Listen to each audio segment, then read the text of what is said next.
అమలాపురం గ్రామము, బనియానపల్లి మండలము. మొక్కజొన్నకు మనము అగ్రి గ్రాన్యూల్స్ అయితే ఇచ్చామన్నమాట. మొక్కజొన్న చూడండి ఎంత బాగుందో, కింది నుంచి పై వరకు ఒకే సైజుతో మంచి కలర్ తో మనకి మొక్కజొన్న అయితే రావడం జరిగింది. అంటే ప్రతి లైన్ కు 45 నుంచి 48 వరకు గింజలు రావడం జరిగింది అనమాట. అంటే ఈ విధంగా వచ్చినాయంటే కనుక మంచి దిగుబడి కూడా వస్తుంది.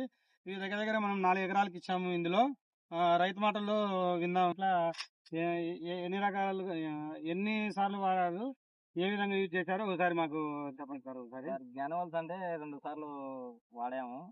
మీకు ఎట్లా అనిపిస్తుంది? గింజ ఎట్లా ఉంది? అవటం గింజ బాగానే ఉందా? మీరు బయట పైరులోకి మీకు మీ పొలంలో కూడా మీరు అబ్జర్వ్ చేసింటారు కదా, బయట దానికి మీ దానికి ఏ విధంగా ఉంది? గ్రానువల్స్ వాడడం వల్ల చాలా ఉపయోగాలు ఉన్నాయి సార్. బాగానే మీరు ఎవరికైనా రెఫర్ చేశారు ఇక్కడ మీ ఊర్లో?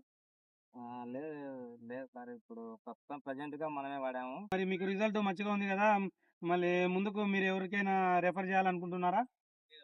అదే సార్, చెప్పాము, కొంతమందికి చెప్పాము, చేస్తామన్నారు. ఇప్పుడు మనం చూడాలి కదా సార్, ఇప్పుడు ఇలా ఈ విధంగా అనేది చూసిన తర్వాత మనం చెప్పాలి కాబట్టి మనం నేనే చెప్పలేదు సార్. ఇప్పుడు మనం వాడినాం కాబట్టి రిజల్ట్ బాగుంది కాబట్టి రేపు వాడే విధంగా మనం ఇచ్చినాక వాళ్ళు వాడుకొని. ఓకే సార్, ఒక మొక్కజొన్నకే కాదు ఏ పైరుకైనా మనం ఇచ్చుకోవచ్చు. మీరు వాడండి, 10 మందితో వాడించండి. Thank you. Thank you sir.